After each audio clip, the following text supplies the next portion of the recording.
Aimés dans le Seigneur, recevez nos salutations dans le nom de Jésus, notre Seigneur et Sauveur.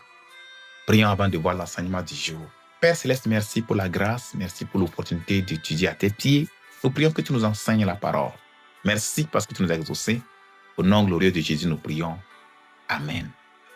Le titre de notre enseignement aujourd'hui, c'est « Il aurait pu vivre longtemps ».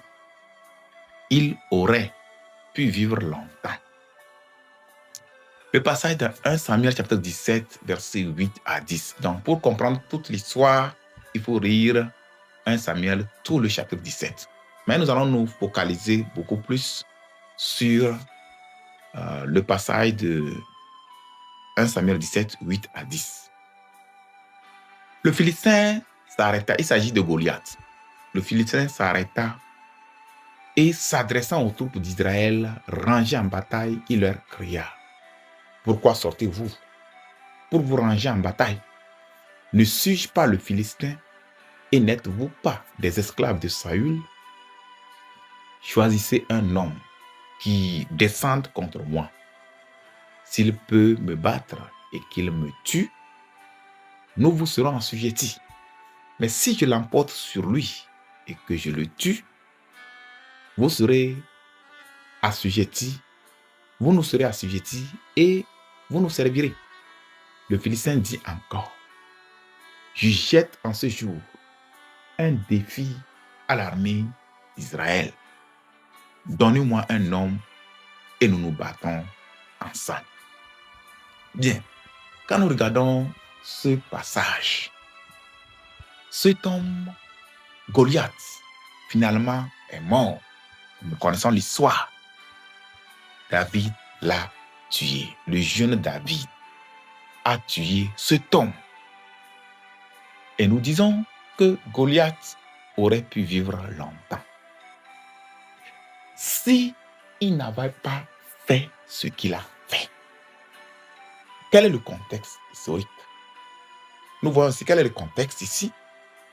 Les armées d'Israël sont en combat contre, ou bien l'armée d'Israël plutôt, est en combat avec l'armée des Philistins. C'est ça le contexte. Et ce monsieur se permet, on ne sait pas pourquoi, il décide de changer la bataille, la forme, ou bien le format du combat. Quand nous revoyons à partir du verset 1, on dit: « Les Philistins réunirent leurs armées pour faire la guerre. Ils s'assemblèrent à Soko, qui appartient à Juda. Ils campèrent entre Soko et Azeka et après Damim. Saül et les hommes d'Israël se rassemblèrent aussi. Ils campèrent dans la vallée des Tébérinthes et ils se mirent en ordre de bataille contre les Philistins. » Voici deux armées qui se sont préparées pour combattre. Mais Goliath, pour des raisons qu'on ne sait pas, que lui seul sait, a décidé que la bataille n'ait pas lieu entre les deux armées. Il a décidé de changer le format en disant, il s'est avancé. La Bible nous dit, le passage que nous lit, le Philistin s'arrêta et s'adressant aux troupes d'Israël rangées en bataille, il leur cria: « Pourquoi sortez-vous » Il a changé le format. Il a dit qu'on n'a qu'à mener, les Israélites n'ont qu'à choisir un représentant d'Israël. Et lui, il est le représentant. Il s'est fait automatiquement le représentant des Philistins. Que la guerre doit être lieu, ou bien le combat doit se résumer à deux individus. Et il comptait tellement sur lui qu'il se disait que personne ne pouvait l'égaler. Il était sûr que n'importe qui qu'Israël choisirait, lui, il devait vaincre la personne. Malheureusement, il avait mal fait son calcul. Oui, Goliath est mort prématurément pour avoir fait ceci. la leçon qui nous s'impose et que nous voulons tirer aujourd'hui. Est-ce qu'il y a des décisions que nous prenons qui peuvent amener à notre mort prématurée? Est-ce qu'il y a... C'est ça qu'on se pose la question. Goliath, pour lui, il a pris une décision pour réduire le format d'une guerre. Peut-être que si la guerre avait eu lieu comme ça, Goliath peut-être aurait survécu. Il ne serait pas mort dedans, dans ce combat-là. Mais, par arrogance. Pourquoi? Peut-être, quand on regarde même la taille de Goliath, quand il a lancé ce défi, personne ne voulait même le confronter, puisque tous avaient peur de lui à cause de son gabarit, sa forme. La Bible, quand la Bible le décrit, quand nous voyons, on dit qu'un homme sorti du camp, à partir du verset 4, un homme sorti du camp des Philistins et s'avança entre les deux armées. Il se nommait Goliath. Il était de Gath et il avait une taille de 6 coudées et un en bas. Sur sa tête était un casque d'airain et il portait une cuirasse à écailles du poids de 5000 cycles d'airain. Il avait aux jambes une armure d'airain et un javelot d'airain entre les épaules. Le bois de sa lance était comme une ensoupe de tisserand et sa lance pesait 600 cycles de fer. Celui qui portait son bouclier marchait devant lui. Vous voyez? Et quand il a lancé le défi, tout le monde avait peur. La question c'est de savoir, est-ce que nous aussi, nous comptons sur certaines choses? Il comptait sur sa forme, il comptait sur son expérience de guerre, il comptait sur ses armes, peut-être qu'il comptait sur d'autres choses. Parce que la Bible nous dit plus tard qu'il a maudit David par ses dieux. Veillons à ne pas prendre des décisions qui vont conduire à notre mort prématurée. Pour Goliath, c'était réduire la forme d'un combat qui était national. Il a pris sur lui de réduire le format de guerre. Pour d'autres, c'est des décisions de s'engager dans l'idolâtrie. Pour d'autres, c'est des décisions d'aller commettre l'adultère, d'aller commettre la fornication. Pour d'autres, c'est une décision pour aller s'engager dans une secte pernicieuse ou bien dans une société secrète parce qu'on leur promet de l'argent, on leur promet des positions sociales, on leur promet un bon travail ici et là. Pour d'autres encore, c'est des décisions pour voyager à l'étranger par tous les moyens. Et ils savent que le chemin qu'on leur propose là, c'est un chemin louche. Le chemin là, c'est pas vraiment, c'est illégal. Ils savent ça. Mais ils se disent, quel que soit le cas, je dois aller à l'étranger. Je suis prêt à utiliser tous les moyens. Et ce faisant, ces individus, ils sont morts prématurément. Comme Goliath, ils sont morts prématurément. Auditeurs et auditrices, pensez à vos décisions. Pensez à ce que vous êtes en train de faire. Pour d'autres, on leur a promis qu'ils vont s'enrichir rapidement. Et on leur dit de faire ceci, de faire ceci. Et ils sont rentrés dans des pactes. Après tout, ils sont allés même commettre des meurtres, des crimes. Et aujourd'hui, ils sont dans la prison. Ou bien certains, dans ce processus, sont devenus des fous parce qu'ils ont fait des pratiques occultes. D'autres, dans ce processus, ont été même tués, abattus. Abattus comme ça.